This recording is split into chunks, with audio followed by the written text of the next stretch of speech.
Yo, welcome to the D&D, the Drink and Drown podcast. I am one of two hosts, Tim and Nicholas, aka Mr. Terrible, aka TNT. And it's your boy, Everon Williams, aka Big Easy. You don't know what going. And this is the Unapologetic podcast with good intentions. Make sure to hit us up on our socials, which will be located below. Enjoy.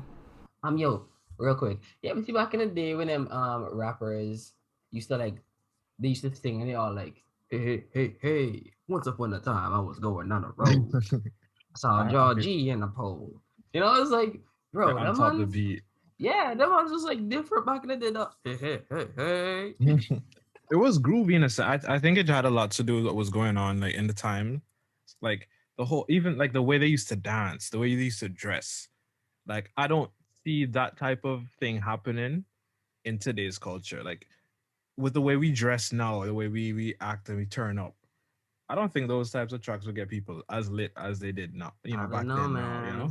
If you ever see me in the club and I'm going, hey, I better pull up. There's drinks on me. Drinks for everyone. You get a treat. Okay. Yeah, man. So how's your week, man? My week's been okay. At work, I got most of the stuff out of the way and to get plated. I got some big projects coming in this week for sure. So I will be working on Fridays again until I get that project out the way. We make like some super tramps that go into Europe.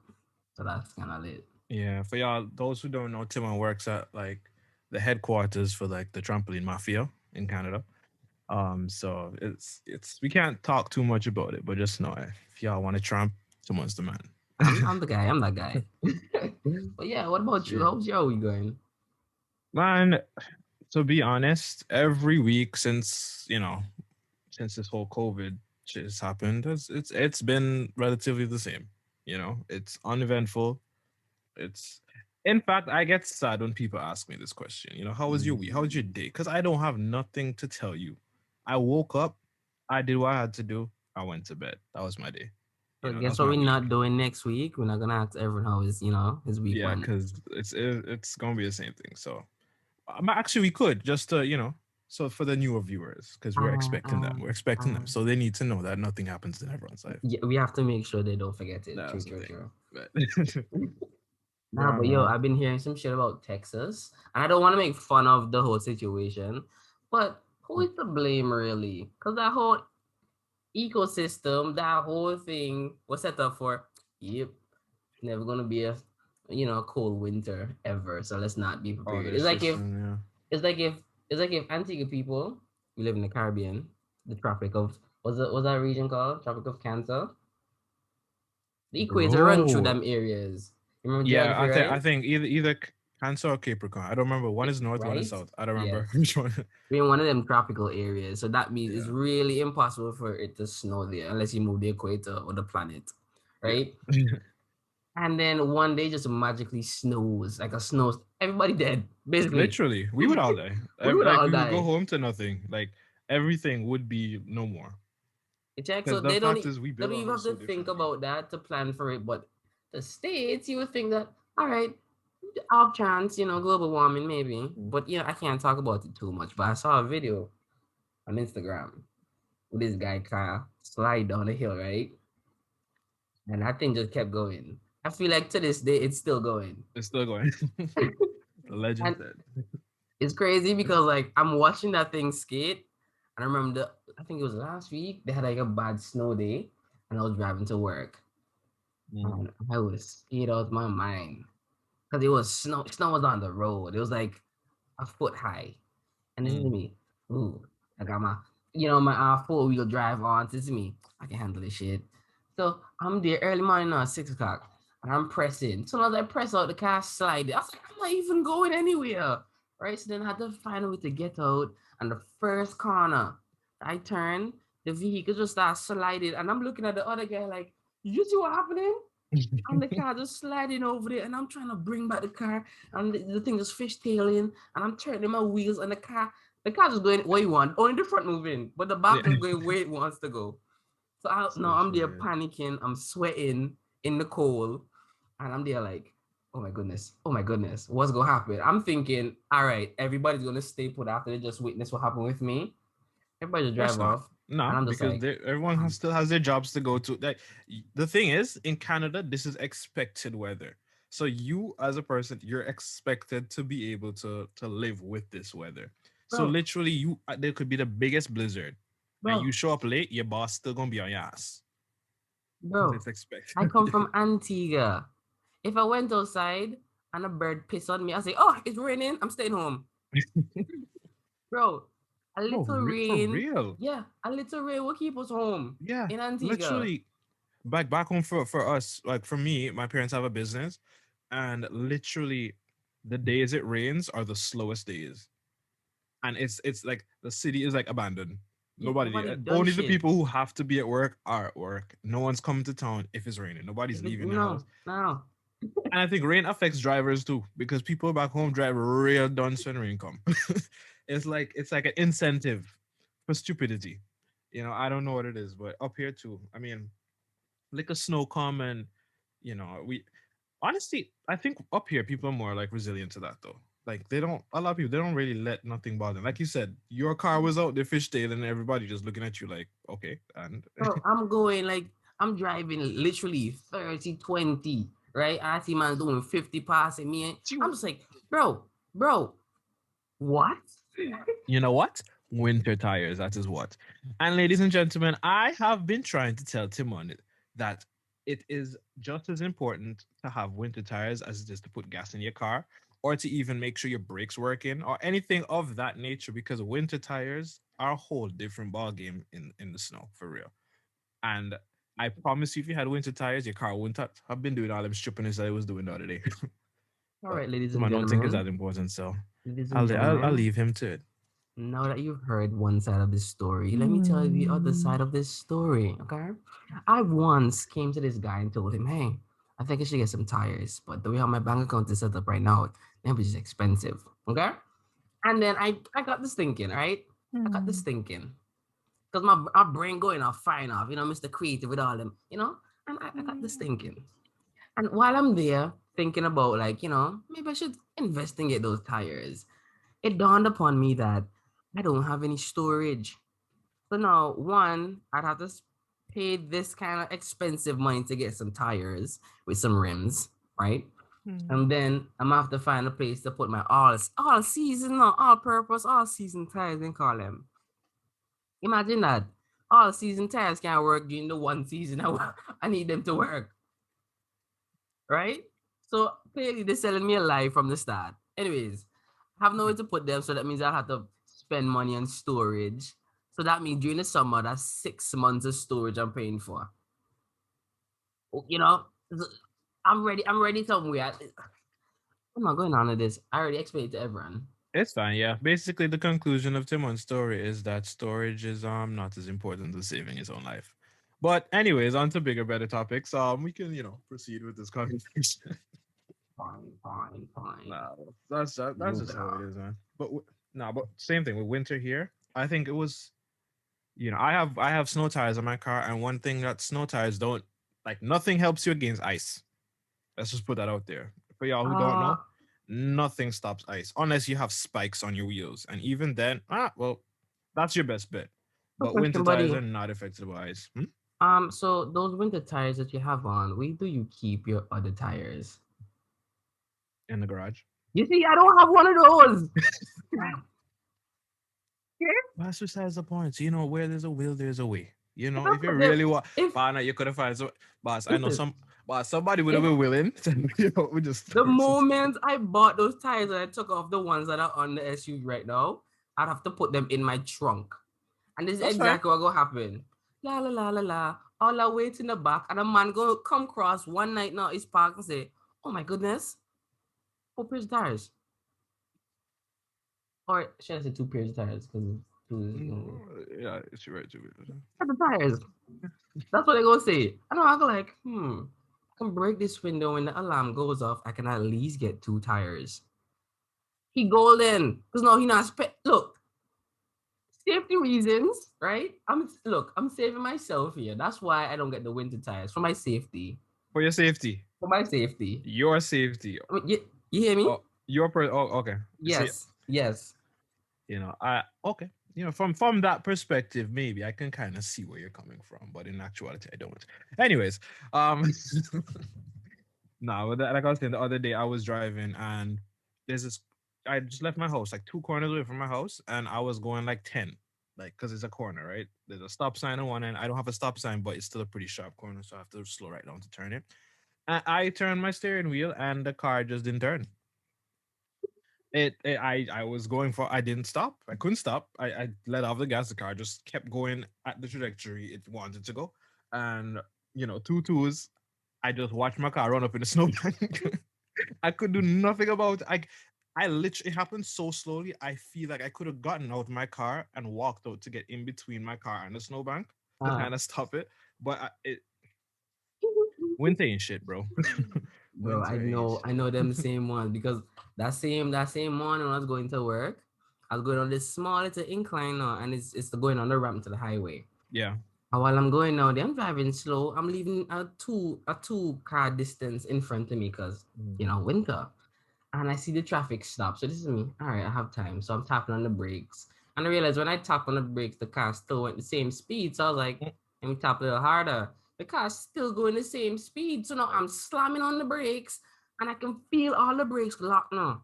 But the car still sliding. So now I'm looking at the car in front of me and I'm one crack. This is me. Do I swerve into the next lane and then hopefully don't crash? Because now I have to be aware of the traffic that's coming in the next lane, right? And this is me. Do I tap or do I just hold? Do I tap or do I? So I'm holding for a bit. It's not working. So now I'm tapping on the brakes, trying to warm them somehow. And then it came to a stop. And man, my heart was in my hand. But I hate because it happens so slowly. It's like you have enough time to think of everything that you could possibly do. It's just that nothing you will do will work. It's like regardless, everything's happening in slow motion in real time. It don't even make sense. Yeah, that's a movie shit. 100%. But bro, just imagine you fall out the sky, right? And then everything going slow. And you're just like, well, like your death is about to pull up on you. Your death is literally waiting on you. And you can't do nothing. It just happening slow. You're falling out. I'll be pulling my handbrake and everything, boss. Everything. And it's still the same thing. So I just feel like at the end of the day, it's we should have just stayed where we come from, We have no business being here. I think that's just life trying to tell us that. That's the universe trying to reach out to us. I'm like, son, this ain't it. That's the reality of it. Nah, I get that, man. But like, no, the weather's been nice so far. Turn my head just now. Sorry, guys. But the weather's been nice so far, though. It hasn't gotten as bad. I can't say that for everyone because he live in Winnipeg. It's always bad out there. Tell him about the other dinner. It's okay. Here's the thing, right? This particular winter was not the worst winter, but this past week and a half was the worst week and a half of my life. Well, I wouldn't say in my life because due to quarantine and COVID, which I like to look at the brighter side of things, and I just try and focus on positivity for my own well-being. So I always look at COVID as, the thing that was sent to Earth to prevent me from having to go outside in the winter. So that's how that's my resolve with COVID. So having said that, I didn't have to be out in the elements, but last week, it was literally, on average, there was no day that it was warmer than minus 20 degrees Celsius. And at day, sun high up in the sky, right? You go outside, you could get a tan underneath the frostbite you get. Because it was like, the sun shining bright and it's still like minus 30 and it's just a whole other ball game. It's like that type of weather where you can like throw boiling water outside, and by the time the water is supposed to hit the ground due to gravity, it won't be water anymore. It would have vaporized. So it's some extreme stuff, but compared to Timon, he's living lavish. Definitely living lavish. For sure. Only thing is, I haven't been able to do no winter sports, anything, to be honest. I haven't gotten the chance to do any, and I've been here for 3 years. Done nothing for me. I was able to get into skiing when I came up. Our school had some extracurricular activities, and one of those things that we could have done was ski club, and Mm. that's where I got exposed to it. I started off with snowboarding first. Mm. It I don't want to say it's me because it very well could be me, but I don't like snowboarding. Snowboarding is dangerous because for some reason I just can't keep straight. I would start off going on in the position, left foot forward, right foot back, and you're just going on like that. And then just in slow motion, because I'm on the bunny hill, right? That's the beginner's hill. Like Wait, we I'm with did I'm with snowboarding or children, bro. skiing? It was when it's ski club, but you can snowboard or ski. So when I went for the first time, I started off with the snowboard because that's what I wanted to do because that's the coolest looking thing, right? Skis Oh, are for for lame, sure. looking wise, right? It's like So I was like, skateboarding on ice. literally. So I'm like, yo, I can do this. And the thing why it was like such a good idea was because I know skateboarding is hard because my feet aren't strapped to the board. I'm just standing on it, right? But a snowboard, you're actually strapped to the board. So the board Why? not gonna leave your feet, right? Okay. So it's like you're wearing a boot, and then it has like a See, thing, and but it's, why it's like strap strapped to though? the Couldn't boot. I just push my foot inside and it's like Nah, slippers? nah. I mean, they possibly could be something like that, but I don't think that's a general setup. Suppose I Personally, but start I'm not fall a and professional. tumble. I can literally tumble with my legs open. Literally, that's it. You just cover your face. I hope your hip don't break. That's literally it. You know. Well, it's hard. I hit my head so hard, right? I was on the bunny hill and I started going, and my left foot just started to switch positions with my right foot. I mean I didn't move, but going down the hill I started to change the direction I was going, and I ended up going backwards, and my snowboard hooked into the ground and just slammed my head back. Ooh. And I just remember I saw this light, right? I don't know if it was a street light Concussion. over my head, but I just saw this light one time, and then I just remember people helping me up. That's And how a after that, concussion tastes, guys. fresh with a side of whipped cream. Literally, because like I just remember being attended to by someone that worked there, and I mean I was fine, but the fact is I'm not doing that again. So Bro, the following week I started skiing, and I've never left. Skiing is lit. the only takeaway I Right. get from that is snow is basically white concrete. It is in a sense if it's compacted hard enough. Because that Mm. same snowbank I ran my car in, you kind of unhook my bumper. So it's not this little nice little fluffy snow. Y'all be thinking, let's go play and throw snowballs at each other and all that stuff. Nah, there's levels to this, and that's the level that ain't nobody need to be on. But yeah, Nah, I I'd say you always should do skiing, man. like, man, I want to try it all. I've been, what's that one with the shoes and you skate on ice? Ice Ice skating? skating. Oh yeah, we Yes. did that. I did At ice the skating ice rink in twice Waterloo. with everyone in them. I think it was in Waterloo both times, or no? Yeah, I think the place was officially in Kitchener, which Um, is the city next to Waterloo. Same thing. yeah, Everybody same calls it the thing. same thing. Yeah. Same thing. Well, yeah. But How did you yeah, find that experience compared to bro. like your like the way you thought it was gonna be versus what it actually was? So I've never did anything with involving balance like that. Mm-hmm. Never been rollerblading. I would like to try that. So when I went there, this is me. Oh, that's gonna be easy. I think I can balance myself enough on a blade. So oh, the blades for the shoes are actually thicker than I thought they would be for some reason. I thought they were gonna be like knife thin at the bottom, but they're actually broader. So I thought I was gonna break my ankle, to be honest. But then when I went on and I stood up, I was just like, oh, this is not too bad. I just Mm-hmm. didn't know how to propel myself. Oh, And okay. So I yeah, get yeah, so trying to walk is like I was just literally shuffling to move yeah. forward and hold on to the rails. But then after I realized, well, because Akil got the hang of it quicker than I thought. You know what? I saw that. I remember that. Now you're saying it too. I'm like, there's no way this is your first time. Yeah, that's what I thought too. I'm just like, this guy been lying to me. Maybe he used to rollerblade at some point because Maybe. what he just keeping a secret because he just I'm taking the humble route. You trying to Kudos to flex. him because I would have been flexing. But nah, but yo, it was I honestly I couldn't remember the last time I fell down. I didn't want to fall down because the ground was cold, and I'm not a fan of cold. Okay, but yeah, it was Remember that. difficult because I every time I felt like I was gonna fall, I would grab it for everyone or Evian or something, and everyone was sick of it. He was sick of it. This one time I'm falling, I'm trying to grab this one, and I'm like, touch me. Look Yeah, at me. literally, you can't touch me, bro, because I'm no good either, bro. So if you fall in and you hold me, I'm going down with you. I said, no, two of us looking like Boo Boo the Fool. Next to the Just I over here, fall legs up in the down. air. And I'm just like, wow. When I fell down good because I'm just like, bro, I can't tell us I fall on my Like, ass. good solid fall down. Good follow. Like literally, gravity failed me and I fell. And I'm just like, well, can't trust nothing anymore. That's just, And when that's I it. tried to get up, it's like my hands didn't say nope, Worse. nope. Scoop, scoop, scoop. Every time I'm moving, I'm on my knees. I'm just trying to get a decent foot. You should see me. Look Mm. like a, I don't want to say retarded, but I look retarded. Yeah, bro. Literally, I would still recommend it to everyone who Oh, hasn't for done it sure. before For because it's sure. literally all about the experience of doing it. And you hear me saying that now, and I want you to know I'm probably going to contradict myself later on, just because we're not talking about this. Because if we're talking about things like skydiving and things of that nature, I don't care about what I'm experienced because I'm not doing it. Oh no, I'm doing those things. Yeah, I'm doing You everything. are a madman, Nah, but that's fair. You can be a I'm, madman over there. I'm curious though. I'm curious. I would at least like to experience everything at least one time so I can Mm. talk about it. You know, Yeah. Okay. as my Yeah. heart content. Like if I haven't experienced it, I can only sit down and listen because I don't have the right to say. You know. Mm.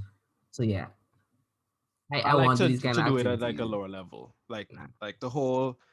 Okay, here's my thing, right? Skydiving, you're falling from. You're not even falling at a controlled rate. You're just falling at whatever gravity pulls you at, right? What's that? Until you Nine hit point one eight. until you hit a constant speed, you know, and then you Yeah, don't feel like you're right. falling anymore. But like, there's nothing stopping you from not falling anymore, except for that parachute, which may or may not work depending on the circumstances of that entire situation. It's a good thing parachutes come with two. They Okay, have the standard and then they have the emergency. bro, it's still not something that's like control. Like I'm not. I mean, it's less control than a roller coaster is, right? And By let far.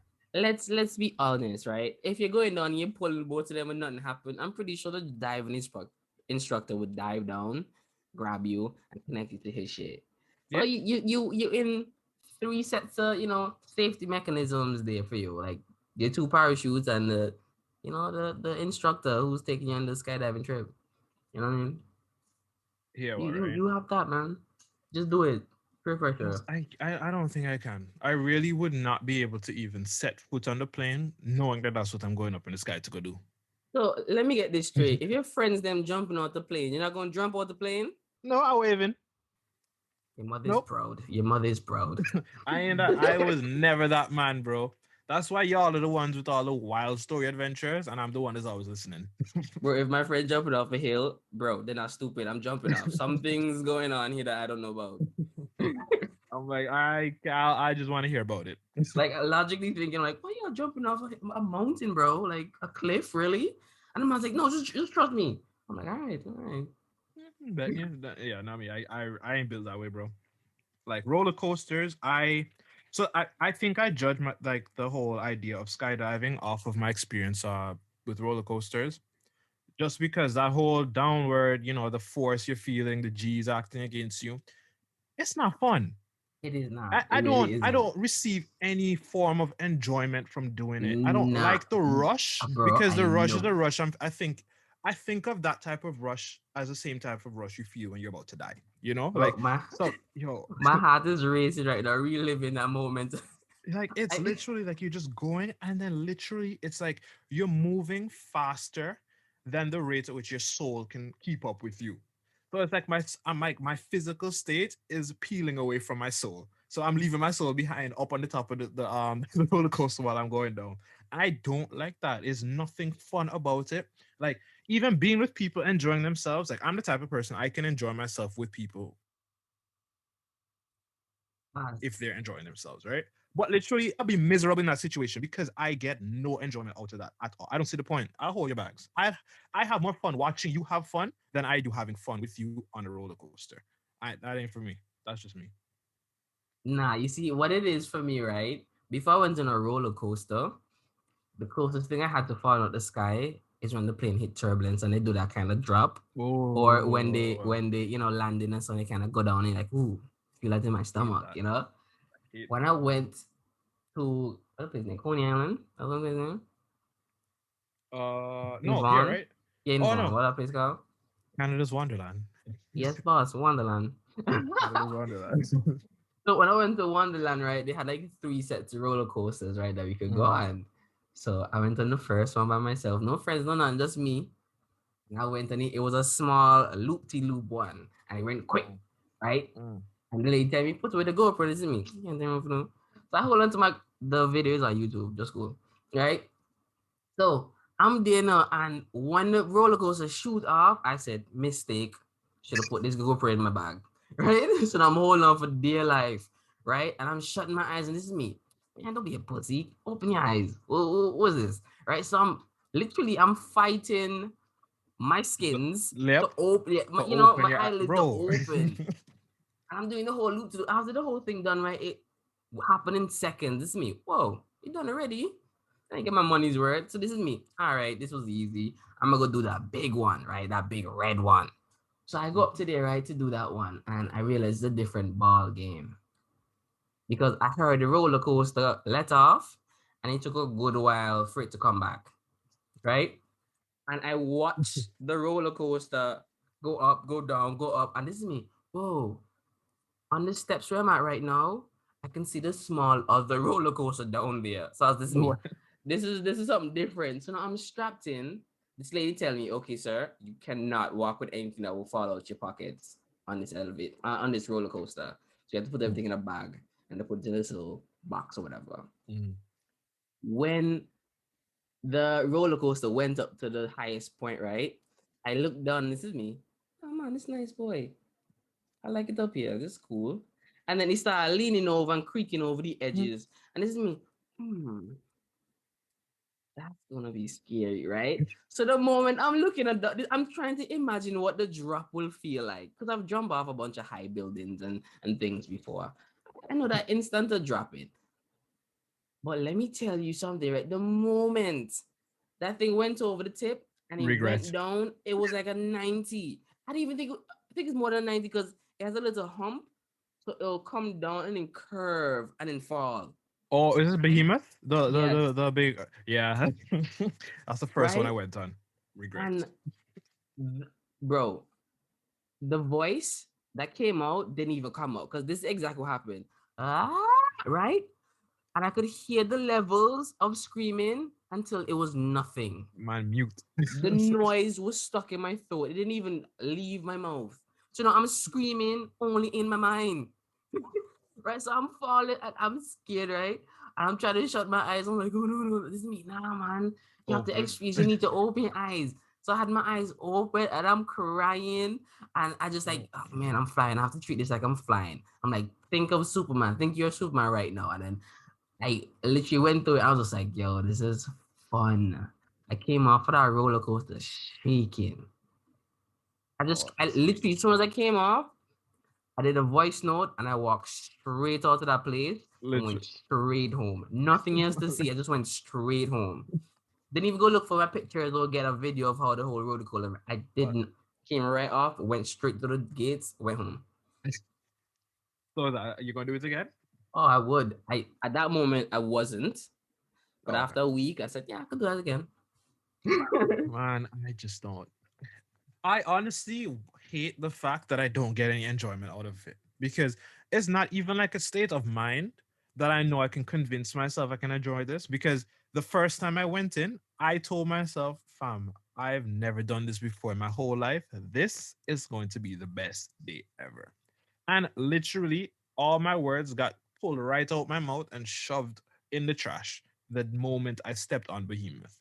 Because actually, not even the moment I stepped on, because it's the same roller coaster you're talking about. We went up, and then the roller coaster does this thing where when it gets to the top and it starts to creak over, and you're like, okay, now it's time to go. It stops. Like it jams in a way that just clicks, and then you kind of get thrusted forward a bit, and you're just like, huh? And you look down, and you're like, it goes more than 90 degrees down for a little section. So there's a part of when you look down, you don't see the track no more. So it looked like you're just going, and there's no track for you to continue on. And then you start and then it's just up and down, and then I don't like those that like the corkscrew ones that have like the spin. And my head big, right? If you know me, my head big, right? And larger objects with larger masses, tend to, be affected differently by different forces. So, so when the roller coaster be spinning my head, just flinging in any direction, any trajectory that the freaking force is pulling my head, and I'm like, yo, I can't do this. Like, this is not fun. I'm like, I be forcing my head back to try and just keep it in one Yeah. position. Because I was like, I don't want to It's get not for like, me. I don't want to get like whiplash or something. I'm split my neck up here. And then everybody's like, what was fun? And they're like, what did you say? I'm like, I'm dead basically. you know? Yeah. Yo, what really bummed me out is because I saw some little kids younger than me and some older folks, like older than my parents, going on these rides. I'm just like, yo, they don't have an age restriction. Nah, And then bro. people going up, you're like, if today is the last, like, bro, my heart was touching my throat when we were going down. Okay? I'm pretty sure that old lady that was on there was supposed to die. But then again, my heart weak because I'm trying to figure out like how can you handle this much adrenaline, this much? I'm like, they've been doing this since they were like 5, I'm sure. I don't know. Really, I think that's what it is too. They just brought up. Actually, nah, because I be like there was a bunch of other people that when it was my first time, it was also their first time. Actually, no, that was a separate time. When I did it, we also used to go in high school, like for like when school's about to end. Like our Mm. school would actually take us to Wonderland, and there was some people there that it was their first times, and these people were just loving it all. Like this one guy, right? This Asian guy, his name is Albert, right? Well, that's his English name. He first time, right? He pulls up and he goes on. I think did you go on this one, Leviathan? It's the big blue one. No, they went into. Oh, it was on too. Okay, yeah. There's this big blue one. Well, at the time, it was like the newest one that they had, and my boy went on, bro, and he went up, and whole ride went through all good. He came off, and he just had the biggest smile on his face, right? So they're waiting in line for pictures, and now the pictures start showing up on the screen. And mind you, this guy is the happiest guy in the group, right? We look at the picture when he was coming down the slope. My boy was passed out. This guy was slumped. His head was literally leaning over frontwards on his chest, and How he could was that be safe? slumped. How could that He be was safe? slumped, bro, and he couldn't wait to go back on again, Bro, the fact that your body just did low, muscleless, just getting flailed around on bro. this Like ride, his like head was swing, swing, literally. swing, up, down. I'm like, bro, I'm your like, neck has to. bro, What if you're accustomed to just lie down all the time, so now your neck real weak? just weak. So you go on Just this left his head roller on the top of the coaster, ride. like, Yeah, that's roller coasters, man. I still say, if you haven't done it, try it. It's worth the experience to at least try. But let that be the first thing you're trying if you're thinking or exploring other things where forces related to gravity are involved. Let that be the testing or the water. I could tell you which one not to ever take. There's this one next to the Leviathan that goes right up. It's just like a pole with a bunch of chairs, and then it goes up, and it just Drop falls. zone. Yes. Drop zone. Y'all can look these rides up. Behemoth is the one Timon was talking about. The one with my friend is Albert. And this one he's talking about now is called Drop Zone. No matter how you put that, that's literally dying. Because one, you're not just falling out the sky enough free to freak out and go like, and then catch your composure. This one, you're strapped down, so you feel the force pull you down. Plus the weight of the chair you're in. Yes, the weight of the chair, right? And you fall. I'm there in the line now, and I'm looking at these people going up. Wow. I'm just like, no. Like no, I'm stepping out of line, bro. But I'm shitting myself. That's what's gonna happen. I'm gonna shit, it's, and I'm gonna fall, and I'm gonna throw up. That's what's gonna happen. I don't need that kind of pressure. Nah, there's no need for it. But like I said, if you haven't, give it a shot. You just might be the one to like it.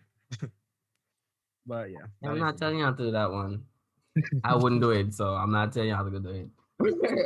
Have you been go-karting? Yes, I did. Yeah, I didn't get any good. I didn't get any good footage because I was young, and I didn't know how to record with my GoPro. Because what I did was I put it on my chest. On the chest mode one? Yeah, and then the only thing I saw was basically the steering wheel and some sky. I was like, I should have put it on the helmet. On the helmet, yeah. Yeah. Hey, you live, you learn. You live, you learn. You know, you learn something new every day. There's lots to do, especially like I'm happy that I got to do some things that I could have never have done in Antigua, because And the thing is, I didn't make an effort to do these things myself. My school did it, so it kind of got me involved. Mm, And I'm not the type of person to really go out of my shell on my own accord to do shit. Timon yeah. went to Wonderland by himself. Ain't nobody asked him. Timon was like, I want to do that, so he's gonna do it. That's Timon. For me, y'all have to say, hey, let's do this. And I'll be like, No, yeah, you see, sure. but the reason I had to go by myself because like I was trying to get people to come with me, but like everybody already went before, so they weren't in no. Well, I never done that. Yeah, Which yeah, I yeah. so I'm just like, bro, everybody lives so far. I did not on the same schedule as me, so it's either I don't go or I go by myself. So I was really at the end of my rope. I was just like, all right, bed. It is what Yeah, it is. it is what it is. I have to do it myself. Man went, got his belly full, and went straight home. And went straight home. Had a story to tell. The man called me right after telling me everything. Oh. I feel like I was on the phone while you're walking out the gate. Literally. Okay, as soon as I came off, I just walked straight. I made a call and walked straight to the exit.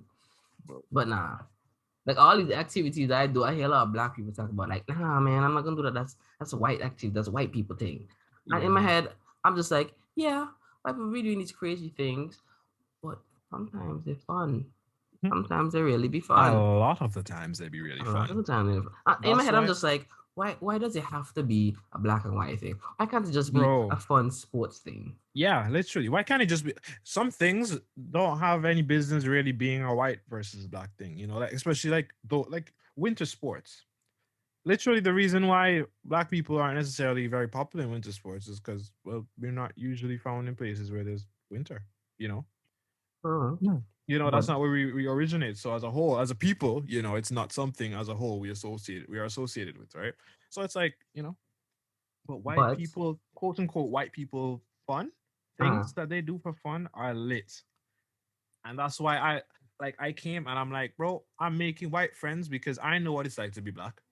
oh yeah, for sure, I already lived it. You know, Like, come on, give me some new experiences. give me something new, bro. Like I'm not like people look at these things as if like, oh, yeah, that's why it's lame. It's like, no, it's not lame. It's just it's just It's different. different. It's something Bro. that's a different experience that you haven't, and you're limiting yourself on it too because you just have this perspective that it's not gonna be fun because it's a white person thing. You know? Bro, ever since I was in Antigua and I used to see the tourists come in, I used to always be in awe. Because like when I look at them, I would not know how they think, how they viewing things, and that used to leave me puzzled. Because this is me, like, if I was in your shoe, I would be thinking these things around these people, around the scenery. I don't want to say I know how black people think, but because I'm black, I have a kind of insight as to they could probably be thinking one or two things in the situation. Yeah. But when it comes to white people, I'm just like, I draw a blank. I don't know where. So I was curious to hell. Because I'm like, they do so many things, they say so many things, they think, but I don't know where this is all coming from. And I'm intrigued by white people. Yeah. So yeah, when I made my friends, I'm just like, I want to do the things that they do on the regular. So I can experience it and see where they're coming from in the smallest. You know? It's like they're people at the end of the that's what we need to understand too. We're all people. Like we just have different backgrounds, different stories as to how we got where we are, right? So like the fact that a bunch of people on a whole are throwing all this light and excitement on this activity, you're really gonna look at that and be like, not gonna do that because that's white people stuff. Like you don't like. Is it just the way we think? Like, or is it the fact that we've experienced more than, you know, maybe someone who's closed-minded in that sense, that we see it as a, you know, that's definitely something we should do, you know? Because life is there for us to enjoy. To be safe, you know, we should be cautious, you know, not saying you should be reckless or, you know, just, you know, risking your life in everything you do, but like we should enjoy life to the best of our abilities, man. And if that means doing white people shit, it is what it is, you know? In my head, the only thing I can like think about white people class it as a white people thing is it has something to do with like their price range. Because maybe they can't afford to go on a ski trip on that big, you know, slope or that big mountainside. They're just like, well, that means I have to go rent a cottage, get the gear, and do this thing. I can't do that. I don't have the money. That's why people think. That's the only how I can think about like, that's why they classify it as a white person thing because it's out there, you know, price range. Yeah. Honestly, tell me, you can say football is a soccer, football, whatever. Is a white person think, nah, you can buy some cleats on a football and go run some game. Exactly. It's crazy But because, like, even back, in like the world. Well, I don't know if this is a good example because a lot of people know, but like cricket was a very white sport. mm, I think it pretty much still is a white sport. It was generally like white people. And I don't know if that's why cricket isn't as prominent. Actually, that wouldn't be an excuse because soccer full of black yeah, people now. Yeah, yeah. But like, but people are not gonna look at cricket and be like, oh, that's a white people thing. Because like one of the best teams to ever come through cricket is a team full of Negroes from the Caribbean or the West Indies. So hey, it's like, hey, what do you think that is? It's like they had to give it a try, and then they realized, what? Oh, these white people are onto something. And then it's the same thing. Basketball wasn't basketball started by white people? bro. I always wanted to try baseball because this is me. But imagine if you put somebody who play baseball Mm. in front of a cricket wicket. You can't miss. Mm. You have more real estate to bat the ball. Who you mean? Who? The pitcher or the batter? The batter. Because If like you put him usually to they, bat in they front of wicket. yeah, a wicket. So Mm. usually they have that small thin bat and the balls ain't coming at them straight. If the man had a wider bat, he hitting everything. Now put him in front of the Facts. cricket. The only thing you have to factor in is a bounce, which will slow down that ball. See, that's where you're wrong. The bounce, yeah, it will slow down the ball, but it's not about the speed of the ball. Like it's about the Because timing, no? no, man throwing the ball with a spin on it. So when it hit the ground, you don't know where it's going to come off, what angle it's coming off the ground at. Bro, I play a lot of cricket. I have a broad bat. I'm tipping that shit somewhere. Yeah, well, when we spin on you, you're gonna know. When you get a good spin on you, you will know because you will see, okay, it coming off right there, and the ball goes straight over your head, and you don't understand how. But I think about it though, like the whitest, what I can think about right now is hockey. Right, so And I that can think was of is actually, lacrosse. mm, no, I'm thinking about that. But hockey was actually from like, it really originated from black folks, but y'all didn't know that. So Okay, what, listen. I could be capping, but I think I'm not. But honestly, I think it's like some black folks that really like start the whole hockey that we know today. And some white people just like, oh, that's kind of cool.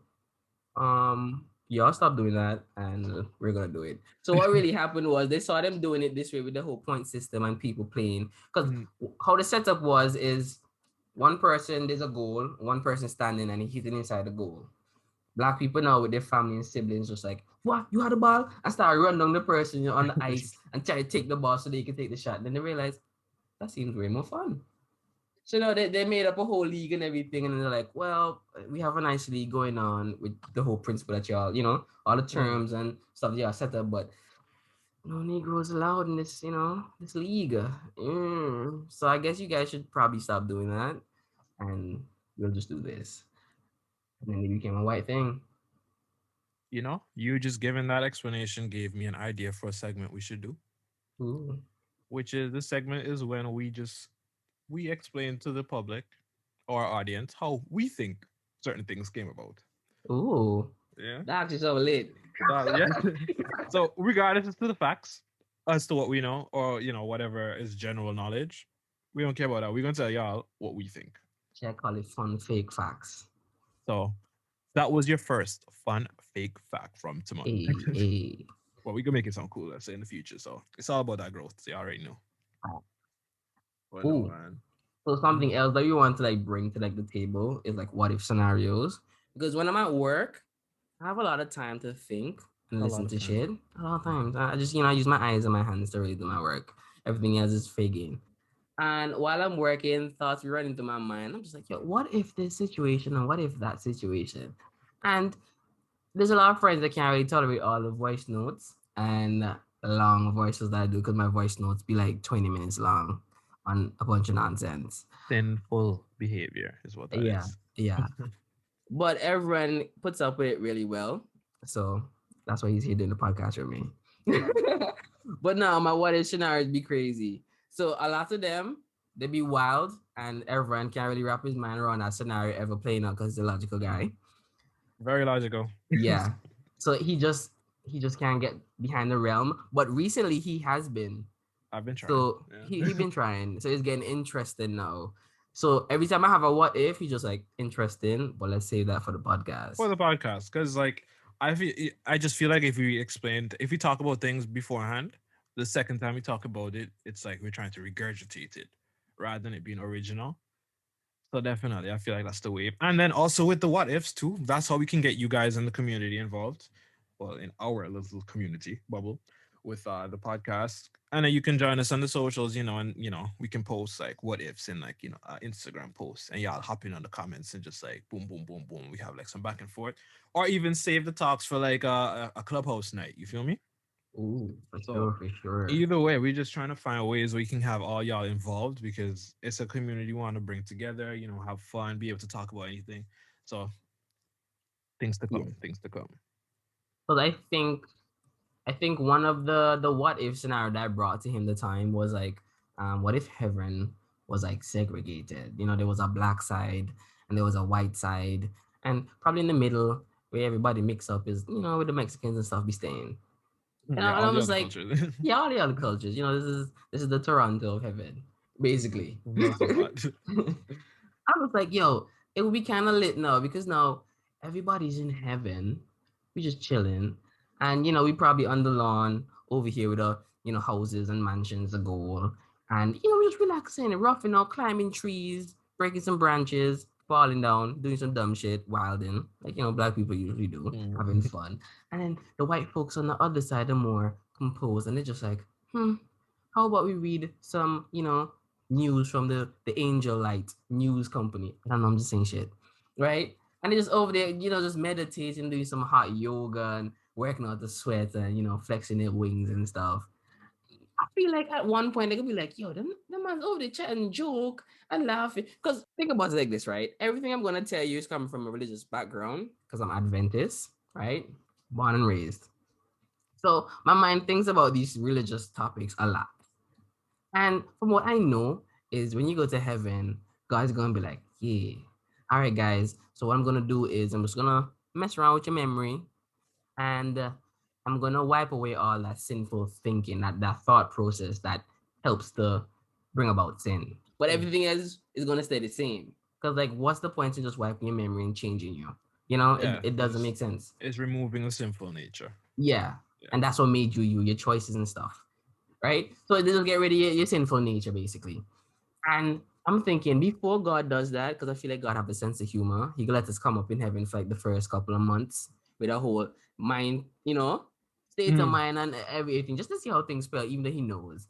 I go up there and I feel like it can still be judgmental for the first couple of weeks. But segregated, like, just imagine. Do you think the segregation is going to be by law or by choice?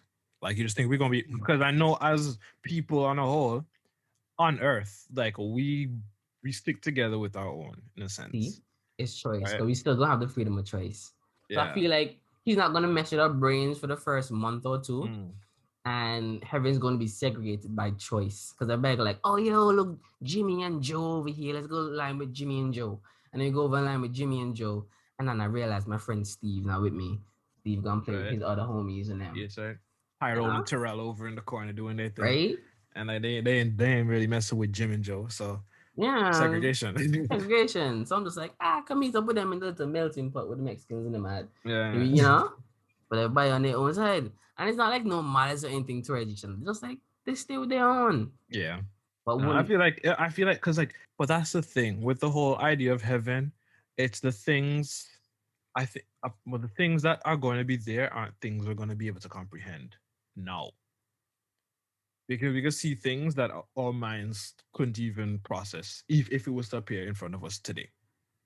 So it's like with just that thought, it's just I'm stuck right there, both feet stuck in the ground as to where this goes for. Like, what direction do we go in? Because if we don't know the things that are going to be there, we're not going to be able to fathom them now either, right? The idea of them. So like, that is so true. Because like, if you think about it, right, when they talk about stuff in the Bible, there's some ugly ass creatures there. There's like a bear that walks lopsided with ribs out his mouth. Could be fangs. We don't know. It's a dragon with talking horns and metal teeth, which is mad weird. There's like an angel that's Loki, a chariot with 4 faces, and one of the faces is an eagle, and the other one is a fish, and the other one, I'm just like, bro, it's hard to take the Bible seriously when they're out here, painting this kind of image. But then in my head, I'm just like, if there's a veil over our minds and over our eyes, we can't perceive what true art or true beauty is if we just looking at it by our eyes. You know what I mean? Because the things we looking at, like you just said, we looking at those as that's absurd. Like, that Yeah. can never exist. So, But that's like, just because we don't have the scope. We're not operating on the same scale. exactly. It's like all I know is human beings. If I saw an alien that looked just like a humanoid alien that had no eyebrows, I'm be like, Maram, that is ugly, You check? right? Because that's not what I'm used to. Literally. Like when you see people who like make art and stuff, sometimes you wonder like what's going through their mind because this abstract art is just weird. But the art community will go off, oh my goodness, this person was sent by God. Look at how this is, you know what I mean? Yeah. And it's just like it up. they see things differently and they appreciate the difference in certain things. And that's just because of the scope. Like they're just used to, that type of thing, right? They're thinking along the same lines and stuff. So like for us that we're not used to it, we don't really understand it. I mean, y'all talking about this $1 million picture and all we see some paint splattered on the canvas. Right. It's like, bro, I get it, but like even if you were to gift this to me, I'd probably just sell it because like I see no value in the way it looks. Yeah. But like I can equate it to like the value that it's worth in terms of monetary value, right? So I'm gonna sell that because I can understand money. Right. So that's why it's gonna be a better deal. So I think that's why we kind of like downgrade or we try and perceive things in a way that we understand it.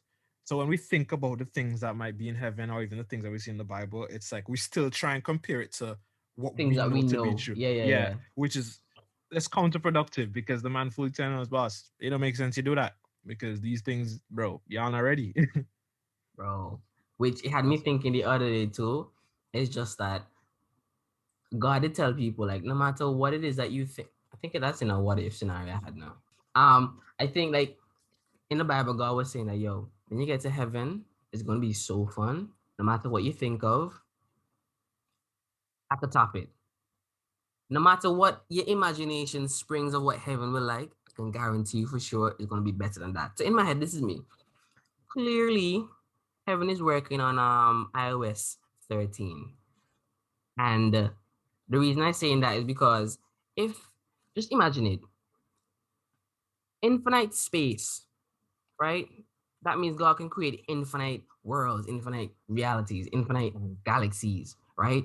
And I have all eternity basically to go search them all. How can I be bored, right? Because if I'm working on God's time, a day in human years could be 1,000,000 years. I don't even think I'm saying that right. Like a million You're still years trying to me, quantify it in human in the I things you know, understand. 1,000,000 years to God could just be a day for us. So I'm gonna come off of that fucking topic. Sorry. But my thing is, right? Yeah. My thing is, just imagine you go and say, ooh, I'll go to heaven and I bet heaven don't have a car with 10 rims. I don't know why. But you go to heaven and you meet a car with 13 rims. Tell me if your mind not go blown. You got 12 on your mind, you go up and you see one with 13. What's even possible? What's even thought? One up you. Literally. One up me. So just imagine if I said, bro, we sick if I go to heaven and saw a world made by only me. Like everybody who populated that planet was me. Sounds like a Rick and Morty episode. Right? And then I go to heaven and God's like, oh yeah, we have one of those, but you know what else we have? We have a planet filled with people that you like all the females that you find fascinating. And I'll be like, Jesus, I did not see that coming.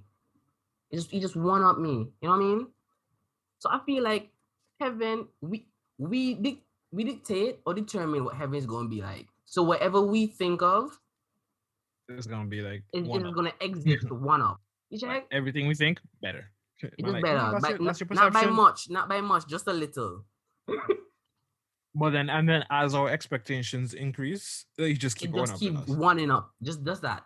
So because like, if we can fathom it, then that means he would be wrong because he said he won't be able to fathom it. We won't be able to fathom it. So literally, our imagination is what heaven is gonna exceed.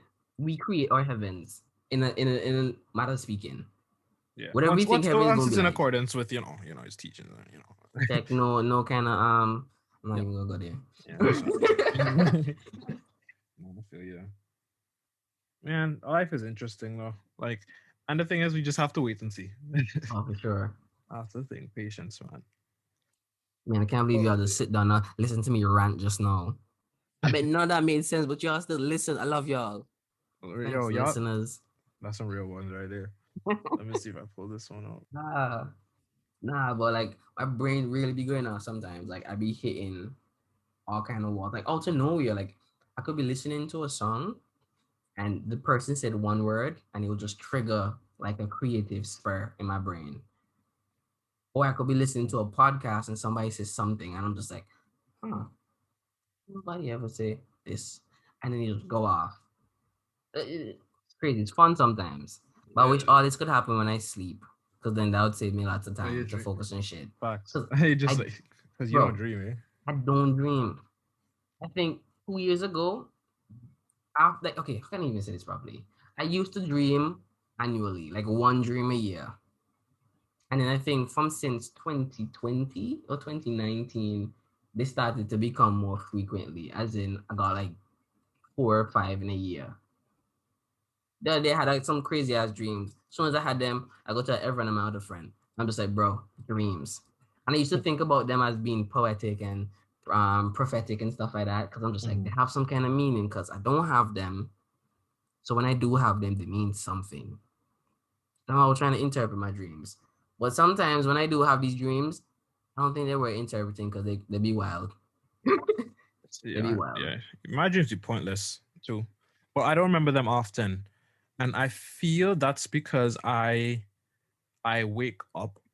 Okay, so I sleep through the night, but when it gets to like 6 a.m., I start sleeping in intervals where I'm like 6 o'clock, I'll wake up just randomly, and then I go back to sleep, and I wake up again at like 8, and then like, but every time I go back to sleep, it's like the sleep gets sweeter, you know. So it's like I just keep going, and sometimes like if I ain't got nothing to do, boss, 1 o'clock will catch me, and I still didn't even wake up yet, you know. And like I feel like my dream actually ended when I woke up at 6, but because I kept going back to sleep, I had too much time to forget it.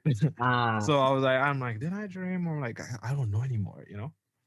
But my dreams just be like pointless. Like just stupid things happen, but they always have to do with something that I saw or I was thinking about. It's never something totally random. But I know it has something. It's just like it just replays something that I maybe saw on TV or just a scenario that maybe we talked about, just something that I've experienced or came across. It just comes back to my dream, and maybe that's why I don't even remember it like that. yeah, I don't be in dreams like that. My dreams are never anything that happened in life. But let me tell you what else happened that's like interesting is deja vus. Because I read somewhere that deja vus are just things that happen in dream, like a set of sequence that just happened in your dream. Mhm. And then when they actually happen in real world, it's just like, wait, I lived this before. When it's just that you created that same scenario in a dream at some And it point, just, and you yeah, know and it just what? line up perfectly. You know what? I've never, as you know, like you read that, I've never took the chance to like look into it, but I've had my fair share of deja vus. And here's just one, for example, and it tripped me out the time it happened. I was in Antigua, right? I remember when I had the dream, and I remember when I had the deja vu experience. So I had the dream. I was still in Antigua. I didn't know these people, but I just in the dream I was sitting down in a cafeteria somewhere with some Asian kids, right? And like we were just chilling and laughing and whatever, right? And I remember I was just like sitting back on the chair. Just it was like a good time, and I like everything about that dream. It stuck with me for some reason. And then when I came to Canada, I went to high school.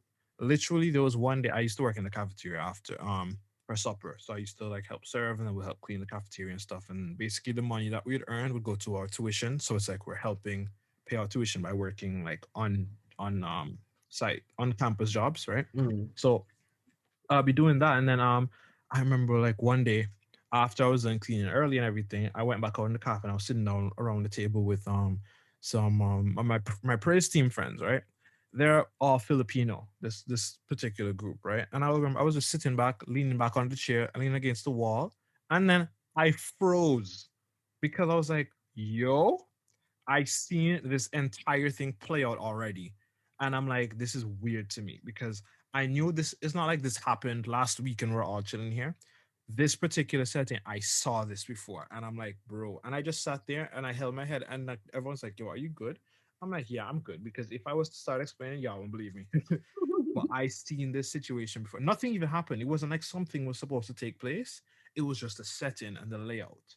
And it just the fact that my brain instantly remembered the fact that I'm like, bro, is this Right? real? Like, what is this?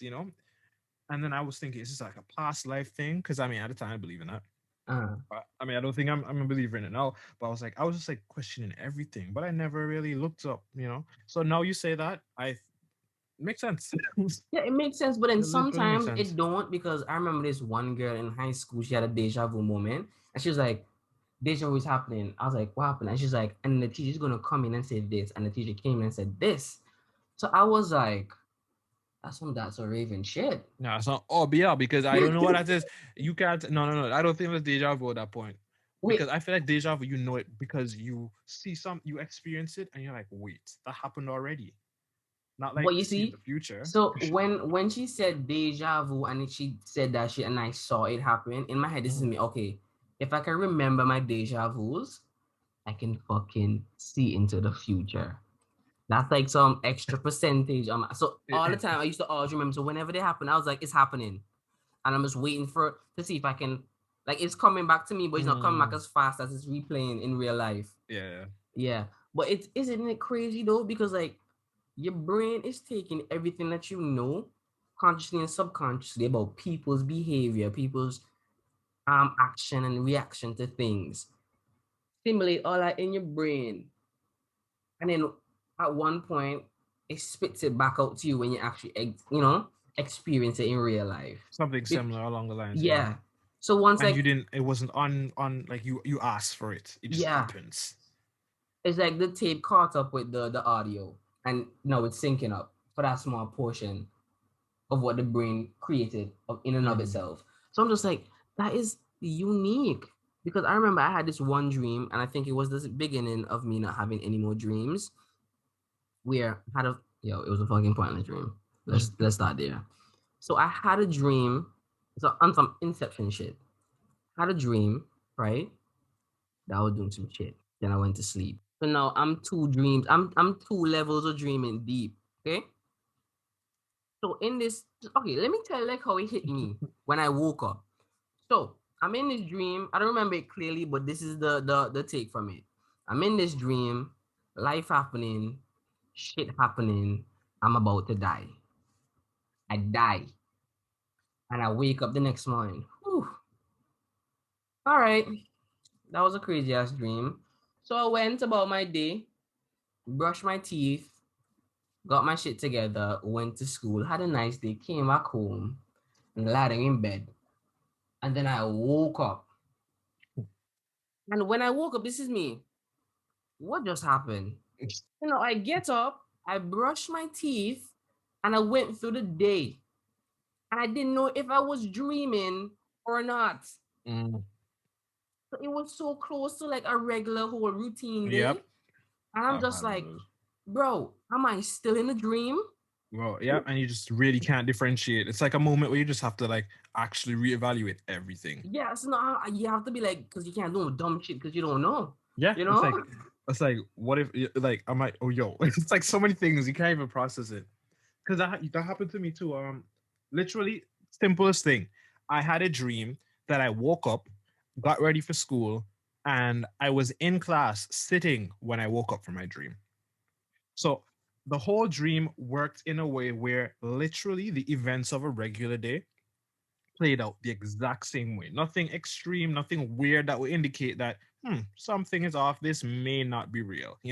Everything was perfect to the touch, bro. To the T. Yo, when I tell you, it was just step by step, perfect. And I woke up from a perfect situation like that, where I thought was real. I couldn't understand why I'm looking at my roof in my room, because last thing I knew, before I opened my eyes, I was in class. I already pulled up at Adventist school, got in. We already had worship. We were in class sitting. So I'm trying to figure out what is this. It took me a good solid, 5 minutes maybe of sitting and just contemplating. Like, okay, that's what happened. Like you just That have should to be take it apart and just put it back together. Like, okay, that's what's happening here. But that it's should be disappointing. scary, bro. It's Cause scary like, because you really don't know. It's like, huh? and I think that's when Yeah. things started going so with my dreaming. It's like it didn't come as frequently. Cause in my head, I'm just like, I don't want that to, because I have some really vivid dreams, right? So I don't want it to a point where it happens again and now I can't differentiate between life or Right? illusion. You have like a what if, like, what if I was to punch this man in the face because you think you're dreaming, and then you punch Right? him and you're I like, punch him and then it's real oh, real life. And life. like, what am I supposed to say? Oh my goodness, that hurt my face. I didn't mean to do that. You know? It's like, yeah, Or That's what if the mind is crazy, bro. it's It's crazy? like that's and take it in. That happens when we are sleeping. That's when we're out of commission. We ain't doing nothing. This is just our mind just occupied. It's finding something to do in the time that we're not doing anything.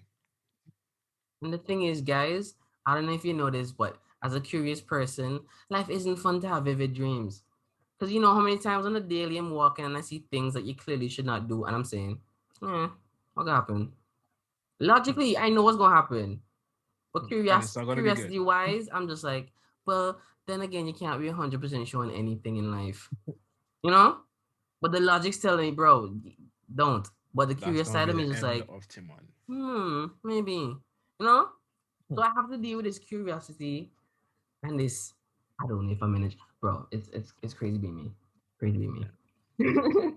Like, what would you say is like the craziest thing your curiosity has pushed you to do in real life? Like in the sense that you're like, maybe this wasn't the best idea. It's crazy that you have to think this hard because I know there's a lot. So you're actually trying to figure out like you're actually browsing through different times where you did shit. Yeah, because there was a point in time I was driving blind with my lights off to prove something to myself. And it was good. So what happened? I was coming from St. Philip's and they have this corner that it's a stupid ass corner, to be honest. You shouldn't even be driving with your eyes closed.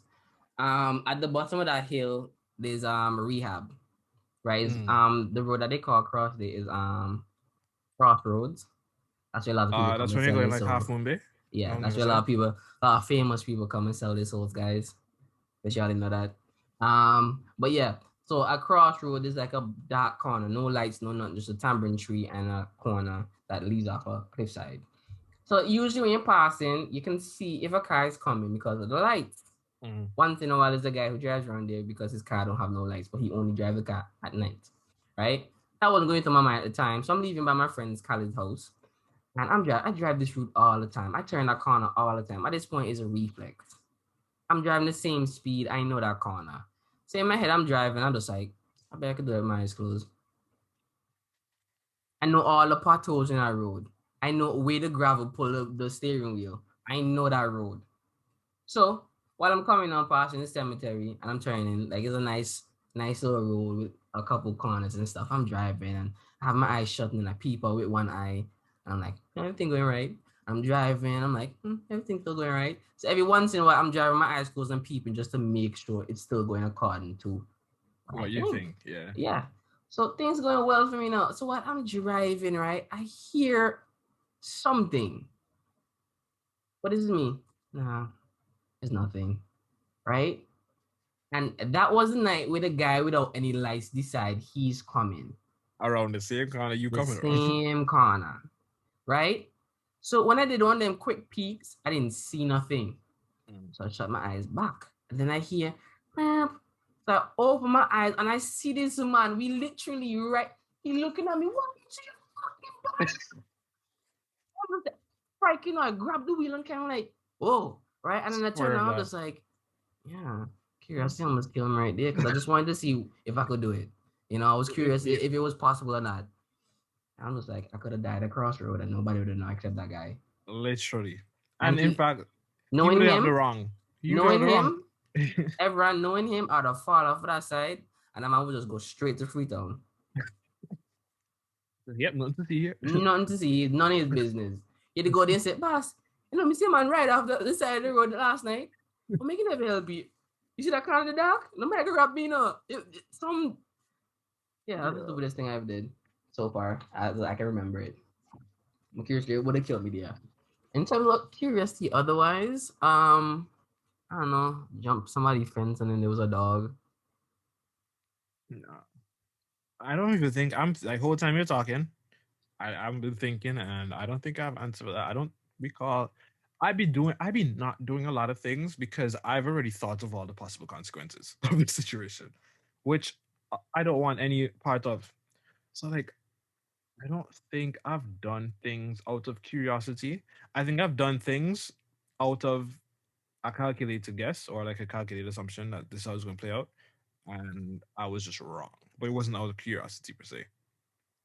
Nah, the Because only thing that stops me from doing some dumb shit is how it's gonna affect my parents.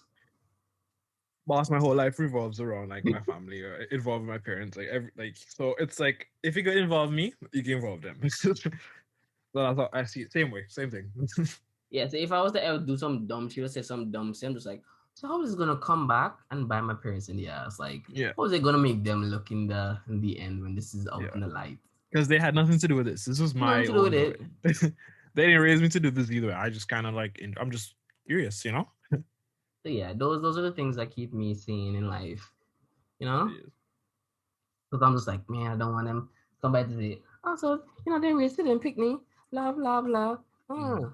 That's I'm like, yeah, my parents did a fairly decent job raising me, so I don't want to make all the years of slaving and doing all Literally these go to things waste. go to Yeah, waste, you know? because they know how they're going to see it too. Yeah. They why do parents do that though? It's like is it like a generational thing where it's just because it's like an old time thing where people just claim responsibility of their children's actions, or is it just more so on the parents themselves? Because I don't know. I've never really put my parents in a situation for them to be like, where did I go wrong per se? But at the same time, I'm wondering if they're going to be the type that if I did something on my own, if they're going to look at it and be like, where did we fail? Because I think people need to understand that people don't do things for other people. I didn't decide to smoke this joint because my parents taught me not to do it and or I wanted to disappoint them. I just literally said, "Hey, I want to do that," so I did it. That has nothing to do with them or anybody else. I kind of know how what they would think and everything, but like, how is that responsibility of actions? Because as like a husband and wife, right? They fully know that, like your dad knows that his wife's actions, she gonna do what she want to do based off of her decision making process, right? So you would think that they understand each other as humans on that level. But when it comes to their kids, why is it automatically, yo, where do we go wrong? Type of thing. Why can't it be the same thing as I just made a decision? You know? Because maybe they're thinking of it. I taught you everything that you know. I Yeah. raised you how I want you to become. So you should stay in those bounds.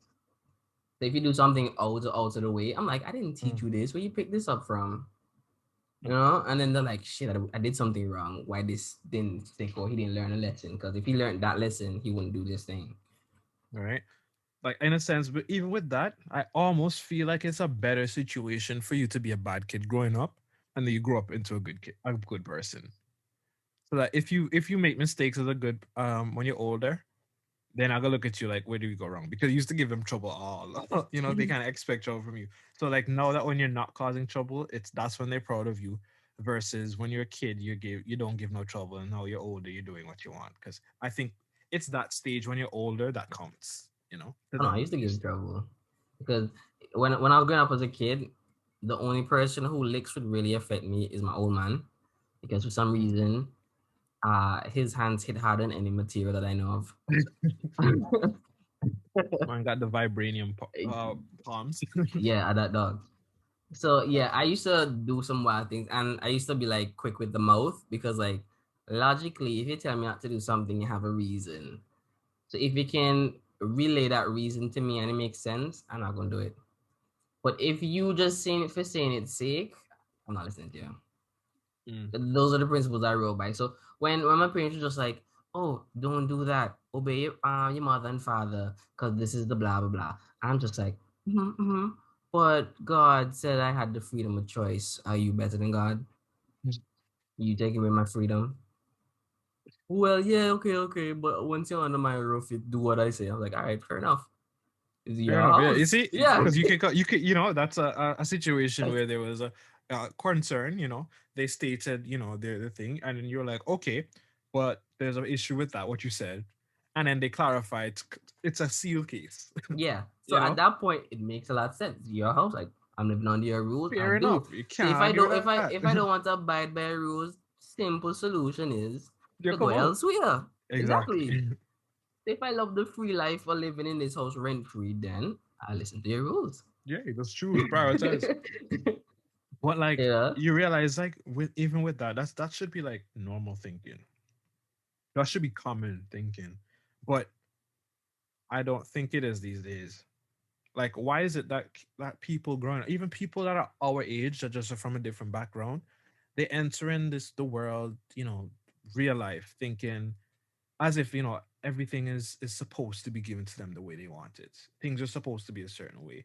Like the fact that your parents says my rules, my house, my rules, is wrong to them because they deserve their privacy, they deserve this, they deserve that. The thing is, no, when parents, and I like strict parents for this, right?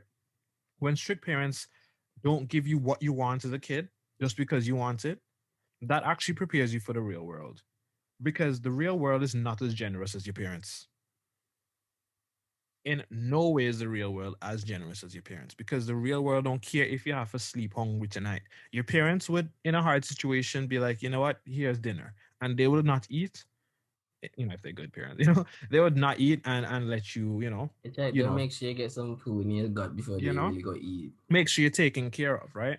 But then you, as that child, you're not seeing that what they're doing. You're just seeing everything that is they're not doing. They're not letting you do this. They're not letting you have a party or go to a party or hang out with friends all the time and all that. And you're building hate in your heart for them, but you're missing the bigger picture, you know? And then you get into the real world thinking, oh, I can't wait to get away from my parents because my house, my rules, let me just get out. And you go out in the world for the wrong reasons. And then you realize that the situation you are with in your parents, yes, you're free, you're more free. So in a mental sense, yeah, you're kind of in a better place. But situational, everything is like it's a dog eat dog world. You check, and people just don't get that. Always quick to just be behind one another. Oh, my parents, nah, nah, nah, nah, nah." And even what were they saying? Marlon was saying in that podcast about the video that you were talking about this week. Oh yeah. So on I saw a video on Twitter the other day, and then I listened to a podcast and they were talking about the The same video. same video is Extra Gravy podcast. They're kind of fun. And in the video, this young lady was going off and saying, parents, don't be surprised when your kids don't come and tell you things, because you make it impossible for them to have any faith or trust in you or feel comfortable enough to come to you and talk to you about certain things. Because when they make a simple mistake, you make noise in them and they don't have any consequences in the real world. And then in my head, I heard her and I was like, what she's saying makes sense to a degree, because the example she used was when a child breaks a glass and you make noise in them, you're just treating them, you're just teaching them that, oh, when I do something bad, you're gonna get yelled at or whatever. You're gonna get upset and mad with them, and it's just not gonna transition well over. But in my head, I'm just like, that's cause to scream. That's cause to make some noise. Because if you don't have any, if a little kid breaks a glass and you telling that child, hey, no, don't trouble that. It gonna break. If it breaks, I'm gonna beat you. And that kid still go over there and say, what, this glass? You mean this one that you tell me not to trouble like 10 times? And hit it off the table and it break. And you're gonna say, oh my goodness, why you no, come, don't touch the broken glass. No, hey, listen. And then try to sweep up and then manage. No. If you say, hey, leave the thing, and the child go and hit it off the table and you make more noise, now they realize, oh no, it's a serious thing right now. Yeah. I need to stop what I'm doing, and the baby's gonna cry, but he's gonna stop. Because now he's like, I did something totally wrong. I'm assuming when the child grows up, you change your methods. You don't have to make all that noise because now the knowledge they know, they know right from wrong. This is levels, danger based on your because babies can pick up on feelings, emotions, body language. Just because they're new to the world, that don't mean they're not smart. No, babies smart. They come out the womb with tablets. They're smart. They They're sponges smart. and they're taking up all that. Yeah, They they taking get up it. everything, and they're master manipulators. That's what people don't get. I've Mm-hmm. my mom take care of children from since I can remember, and I seen how babies manipulate their mothers, manipulate my Literally. mother. They've been learning you from the moment they're in the room, they hearing your voice. They come out, they say, "All right, this is mom's, that's doctor, that's dad, that's siblings," right? And they just picking up the faces, taking everything in like a sponge, and like every time I cry, mommy, I'd run and pick me up, boy. That's not nice attention. So Right. whenever they're bored, they cry, and then you run over and hold them, and Mm-hmm. all they want is the little hold and like attention and affection. Nothing wrong, but then they're picking up bad habits because now they're manipulating you. Yeah, because they know what works, so they can do what they want to get what they Yeah. want, right? And then it's a thing where parents know that, especially in like Caribbean parents. I feel like in North America, it's cute, right? Home, it's cute too, but it's cute to a certain point Mm-hmm. where it's just like, all right, now you're pushing it, and I see where this is gonna keep going if you don't. So I have to do what I have to do to cut it out. And I know it doesn't go the same across the board where the parents are always working that manner, because in realistically we're all human. So there's going to be a time where your mom yells at you for something you really didn't deserve to get yelled at for, right? Facts. I get that. They have their own thing going on in their life, and dealing with your thing is not helping. Fair. They do something, it doesn't give them the right, but you can understand it from a logical point of view, right? But what I know is with today is like everything that our parents do that maybe we disagreed with them as a child. I don't think that growing up now we're trying to look to see what they were really trying to get at. Yeah, we're We're not trying to still holding on see. to the childish hurts Yes. that we had when I got beat for whatever, for failing a test because I didn't understand the class that nobody could help me in, right? But you're not seeing it out. Your parents beat you maybe because you fail, and maybe in all the time they were telling you to do your work, they didn't see you doing your work, or you were doing stupidness. So they have the whole thing, but the point is that you're punished because of a certain thing, right? And all that's teaching you is this is not acceptable. The my house, my rules. Because when you get into the real world, the laws of the land are now the rules that apply to you, right? Like that's So the new right, house. that's literally the house you're in now. Like literally, it's somebody else's. It's no matter where you go, it's always going to be somebody else's house, somebody else's rules. Even in your own, there's still rules you have to abide by. So it's more important. I feel like we need to look at the bigger picture in that sense because we don't do that a lot. We still like to hold on to the things that hurt us and Not carry it because with us. I hear a lot of people saying, All oh, I'm right. not gonna raise my kids the way my parents raised me. All right, cool. That's cool. Who Yeah. really, you know? Mm-hmm. But you need to understand that certain things your parents did because they had to. Like Mm-hmm. what you were saying earlier. Because let's say, um, when you were small, you lived in a one room house and you had to Mm-hmm. share it with two siblings. You're gonna grow up and say, all right, I lived in a small house for lots of years. I don't think I want to live in a small house. So when I grow up, I'm gonna have I'm gonna have a big house and my child gonna have his own room and own Mm-hmm. bathroom like I didn't have. Nothing's wrong, right? Nothing's wrong with that. But when your mom was trying to tell you, hey, I'm trying to do it, putting a weave in your hair in primary school. Come let Yeah. me comb out your hair. And you don't like when your hair comb out because it hurts and it's stressful. And you're like, oh, if I'm picking one braids or weaving a for here or for she here, when you're in Mm-hmm. primary school, I gotta let them do it. But why? Yeah. It's like Like, it's it's your literally you're child. teaching them that whatever they want, they can They get. can get, like, yes, it's your child. You can do whatever you want with your child, time and place, whatever, whatever. But I'm just saying, but why? You Right? know. And I don't want to say that my way of thinking, y'all should all abide by it. But I'm just saying, sit back and think about it in terms of money wise. It's a lot of expense that you have to go through now just to give this child this thing that they don't necessarily need. What about you wait until it's in?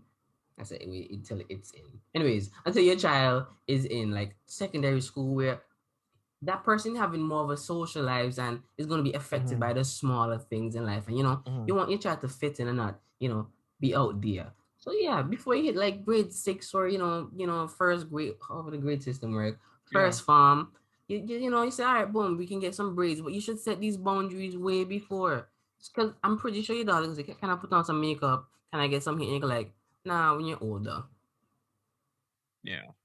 you're not It's gonna like, tell them they can't try to plait their own and put on makeup at home, but you're trying to mhm, say outside, you're not gonna wear these things outside. You can have your fun inside, yeah, but when you go outside, these are the rules you're following by because because you this live is what is under. acceptable. This is the law of the land I'm setting. And bro, people need to understand, especially young people now that are going to become parents, they need to understand that a part of raising a child is teaching them how to follow rules. Oh, for sure. Having rules, and even whether they're necessary or not, has nothing to do with, it's literally you need to teach your kids to follow rules. Not Bro, necessarily in the sense where you're teaching them to be controlled and manipulated by other people because they're rules, quote unquote, but you need to understand, like, it's just teaching them to follow instructions, and but it's you at the same funny time teaching them how to think too, right? But it's still an important factor. because I see people talking about, yeah, I don't want my children to be following the rules of society or society built because back in the day, people were just like, oh, you gay, blah, blah, blah, shun, bullying, whatever, whatever. I get that. That was society back then, and you shouldn't be teaching them, you shouldn't be going backwards, right? You should love everybody equally, everybody have their own whatever, whatever, whatever, right? I get that aspect to society, but to tell them that to ignore society on a whole, look, Hmm. back in the day, my grandparents would probably say, "Oh, gayness, burn it out, because that's ungodly. Church rules, blah blah blah blah blah." But the Mhm. kids are growing up nowadays, they see gay people and they're just like, "That's just another person. That's just my friend. That's how life is, right?" Society is changing, and people saying, "All right, we're gonna push the change in this direction and Mhm. force every generation after." They're already growing. When my grandmother was born, slavery was worse than it is today. Mhm.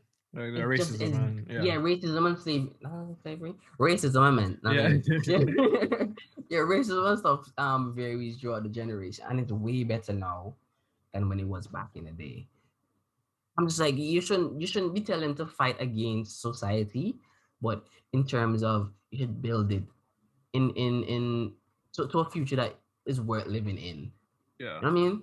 It's just we just do things out for the wrong reasons as younger people, and we're trying to portray that new message to like our own kids. I mean, I don't have no kids, you ain't got no kids, but like I see it. It's common on social media. Everybody's like, oh yeah, it's like everything that our parents did for us. Not everything, but a lot of whatever we didn't like, we just automatically look at it just because we didn't like it. But we're not looking at why. Why did they make an effort to stop me from doing such and such? Why did they, do this, or why did they do that? What was the purpose? What was not what was done, but what was the intentions behind these actions? You feel me? And until we understand that and we start taking that into consideration, we cannot properly build a, we can't lay out a plan for how we're going to now take the information that we've been given and apply it to the children we're going to raise now, because we're just picking the parts that we liked and trying to give them that, and then all the parts we didn't, we're trying to throw that out completely instead of trying to break it down and like understand it. But I feel in a sense that's almost just like human nature, right?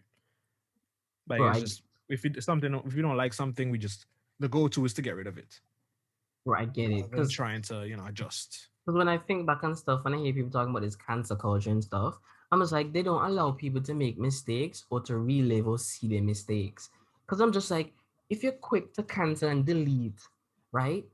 What's the lesson learned? All you learn is if you make a mistake, hide it. You know what I mean? So I'm just like, I feel, where am I going with this? I feel like we need to know where our mistakes are, address them, and then grow from it. But be able to look back and say that's where I went wrong. So it's like one of the reasons why I wanted to do like YouTube and do a podcast and stuff is Mm-hmm. for like my next generation. Because me personally, my parents love me. I love my parents. I've heard stories about my parents from my aunties and uncles. But in terms of they tell me about how their childhood were, how their high school life were, how their Mm-hmm. college years were, how their work life, young adult. I don't know anything about my parents. They're my Yeah. parents, but they're technically strangers. Yeah, in that sense, yeah, In because that they're, sense, they're right? they're they're your parents. They're not your little friend. Yeah, yeah, I'm a little Yeah. friend. So in my head, I'm just like, all right, boom. I'm probably not gonna reach a large audience or anything like that. But at the end of the day, I don't care because I'm just trying to have fun. But if I can document that fun, then later on when people asking, like my kids or grandkids asking me, yo, what was, dad like, or my grandfather like, or something, they're like, oh, you want to know? Because you could just go and watch his YouTube or listen to his podcast from back in the day. And he was talking about when he was younger. And they could listen or watch and say, oh my goodness, he's just like me. He went to the same thing. He thought this way. If I'm weird, they go like, oh, my grandfather's mad weird, boss. Or my dad was mad weird, boss. I'm not that weird. And they can see things from a different point of view than I would, or how I could relate to them. Because I could tell them, hey, when you go to high school, don't have sex, right? Just wait until you're married. And then the man see me telling stories about, yo, that time I thought that thing. Yeah. And they listen, they're like, oh my goodness, that's my grandfather, that's my dad. Yeah. But then they can realize that later on in like certain episodes or as I go along in the story, that lessons that I've learned, problems that I've encountered along As a that result journey. of, yeah. See? And when I told them not to do that thing, it was for their well-being, because then I'm saving them from the pain. But I'm not going to tell them to not do it. I'm just going to give my advice. And then it's either you do it or you don't. You listen or you don't, right? Because you still need to gain your experience, because wise people hear the words of others, right? So they don't make that mistake, because you made that mistake and you told me about it. So no, I don't have to make it, right? With other people, the way how they truly learn is they have to experience that pain. Yep. That's 100%. Some people don't just, it should be as easy as just learning from other people's mistakes. But if everyone learned from other people's mistakes just from, observing, and they actually learned and actually never, went through it themselves, I feel like life would still be pretty boring. So in a sense, I feel like it's necessary for us to have people like that, but at the same time, I don't think it's necessary for you to be that person. I will still suggest, like, just try and learn what you can from others, and then apply it to you. But if you have to learn it the hard way, it is what it is. Do you? Oh, for sure, man. That's just an approach we have to learn to take. Because like that's why I want to actually like go back and talk about a timeline for when we first met each other in high school, and then some of the stuff. Because like, bro, for Adventist school, a lot happens.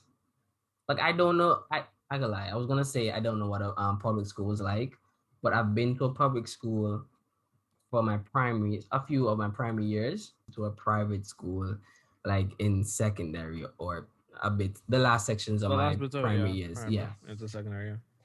So the experience, the differentness of that lifestyle, there's a difference for sure.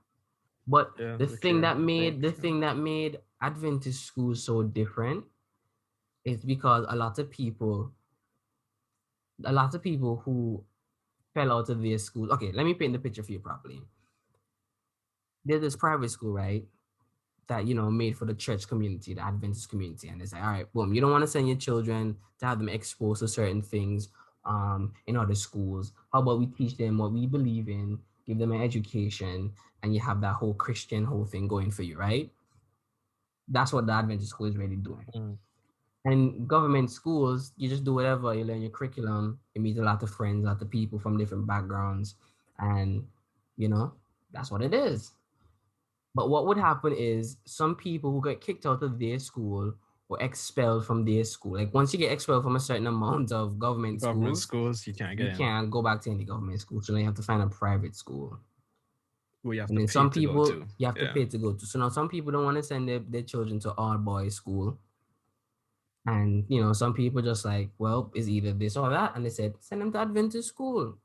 Yeah. So imagine you have a bunch of thugs, misbehaviors from all them other schools, and they don't want to go to school with all man. They can't get into the other schools. So you know where they go? They go for the cheapest private school that they can get in. School. Yeah. So now you have a bunch of innocent people who don't know nothing about the world except the Bible and what their parents tell them, and the kids who really misbehave about that life and doing all these things that the Bible be warning us from. And then we get taste that life and say, this is fun and enticing. I know we live that. Ooh, I want to do that thing. Ooh, that looks fun. We're drawn to it. They're drawn to it. There's like, I've never experienced this. Nobody ever said this. Never have you done this, and you have this.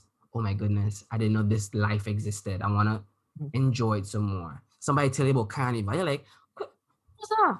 You know, it's like that thing that Yeah. happen wherever down the road. And like, oh, and then they introduce the new music because all you know is the choir and gospel, and you hear all these, and you're just And enticed. slap some cartel on there, right? Right? Boy, just change your whole view on Your life. Like whole the life view on you, life, like the the life that whole you, thing your parents was setting you up for. It just takes one person, one friend. yeah, just that one day at school, and you realize what you know, you knew nothing. And it sounds like we going like off the rails and exaggerating, but just imagine you didn't know money was a real thing. And then you go down the road and go in somebody's store, pick up a piece of cake and walk on them and say, hey, you have money for that? And you're like, money? What's that? And then you see your friend coming splurging, it's okay, everything's on me, and you start shelling out money and picking shit off the shelf. You're gonna be like, oh my goodness, money is so important. And look at this guy who has all this money. Your mind is gonna be blown because now you need to get money. You need to know more about money. You need to want know about enjoy money. it. Yeah. You want to enjoy it like you want to have it. You want to be able to do that thing. You want to experience what he just Because experienced. you're from such a closed, closed situation that anything that's different sparks interest. Yeah. Whether it's just the interest that you just kind of want to know what the heck that person is doing, or it's the that looks cool, I want to try that, But either one way or another, that's actually how we got. Wow, that's how we became who we are. Yeah. The pollutants that they got accepted to school, Christian school. It's like because when I first came over to like I left from because okay, let me give you a nice little timeline. I came over in grade 4, like from the first episode. When I first told y'all that, Courtney got me in trouble, that was in grade 4 when I first came to Adventist school in the primary side. And I got licked on my first day because of Courtney. Thanks, Courtney. And at that point, I was nervous because I had my lunch kit and stuff, my one cousin in the class, and I was just trying to fit in with the cool kids, And I observed and listened and tried to be on my best behavior. And I got through grade 4 and went to grade 5. That's when I was like, all right, I'm funny, I'm cool. Everybody like respecting me and knowing my name right now. And all that shit used to happen, and I was just like, yo, it's kind of sick. Then I got to grade 6 where now I started, I don't want to say broke out, but that's when I was being a little perv, checking out the girls and then every aspect, kissing up the girls and then squeezing up boobs and smacking ass, getting all kind of thing, just testing the water.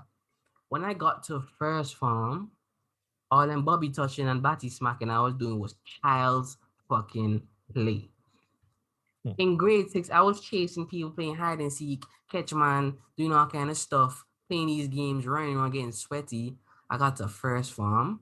I was still doing my little games and stuff, but when you saw them other kids, right, they're just chilling, they're just talking, they're just telling jokes, they're flirting with these girls and stuff. A whole different ball game that we knew. what is happening here? Nobody running around and doing nothing crazy. They're just laughing and having fun. I'm just like, that's lit. And I tell you, when I looked up at those Farm 5 kids, right, those kids that was about to leave school to go to college, they were looking deep. They were looking like some grown prisoners. And them mans had beer abs that you could see throughout their shirt, right? Them mans were tall and muscular. And I'm just like, who are these guys, bro? I want to be like them when I grow up. That's true, right? yeah. And that man only like 16. Yeah, they're just like If 16. you think about it now, these guys are 16, bro. But I promise you back then, they didn't look that young. They did not. They're at least 30. I'm looking at them guys, I'm just like, bro, these guys beefy. When I grow up, I'm going to be like that. When I got to 5th farm, I did not look like that. I was not like that. Nothing like that. Nothing of that nature. I don't know what they were eating back then. And then I'm looking at those first farmers, and I'm just like, what do y'all see when y'all look at me? Because they look even, but they started looking small too. But they start looking small, guys. But I'm like, but that's what the podcast has in its future. Telling you the timeline of everyone's friendship, getting into all these fun fake facts, all these what if scenarios. What ifs. And we just talk about real life too, talk about what's happening, So that's pretty much it, things for you guys to find, things in store in the future. But we're here to serve you guys, serve the general public in our speaking capabilities, the way we talk, the way we share, the way we think in all aspects. So once you're in for the ride, we'll gladly welcome you. All right. For sure, guys, for sure. And this podcast episode might be a little bit longer or a little Yeah. bit shorter, but they'll vary in size for sure. Sometimes we might give you a little 30-minute podcast episode when we can. And sometimes it might be longer, like today, since you have the time, just having fun, just talking. Just But talking. This is like, all it is. We're not even doing anything out of the norm. Like this is just me and my guy having a convo for you guys. Not even for you guys. We're just having a convo, and you guys are allowed to listen in. So yeah. But if you have anything to add to it, you can hit us on our socials, hit us on Instagram, meet us on Clubhouse, and we can just have some more conversation throughout the week. definitely any ideas, anything you want to see on the show, anything, we're out here for that, for you guys. So, once again, we want to say thank you guys for tuning in again to another episode of the D&D podcast. It's your boy Evron. Hey, and I'm Timon, aka Mr. Terrible TNT. And we're signing out again. So you guys have a good one, and we hope to entertain you once more next time. Hey guys, bye. Peace.